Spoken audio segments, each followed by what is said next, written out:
الحمدللہ رب العالمین والصلاة والسلام علی اشرف الانبیاء والمرسلین اما بعد فاعوذ باللہ من الشیطان الرجیم بسم اللہ الرحمن الرحیم۔ رمضان کا دوسرا عشرہ آپ صلی اللہ علیہ وآلہ وسلم نے فرمایا مغفرت ہے، یعنی اس میں اللہ تعالیٰ کی طرف سے بخشش عام ہو جاتی ہے، اور جو لوگ اللہ کے سامنے جھکتے ہیں اور اپنے گناہوں پر نادم ہوتے ہیں اللہ ان کی مغفرت کر دیتا ہے، اور توبہ کرنے میں جلدی کرنی چاہیے، اور اس مبارک مہینے میں تو ہر عمل کا ثواب بڑھ جاتا ہے، اور جو اس مہینے میں بھی مغفرت سے محروم رہ جائے تو بد نصیبی نہیں ہے تو اور کیا ہے۔ دوسرے عشرے کی دعا ہے استغفر اللہ ربی من کل ذنب واتوب الیہ۔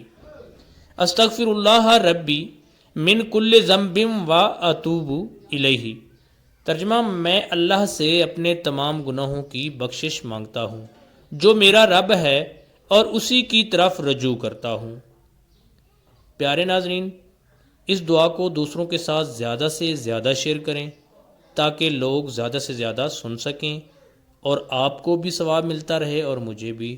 جزاکم اللہ خیر، دعاؤں میں یاد رکھیے گا۔ السلام علیکم ورحمۃ اللہ وبرکاتہ۔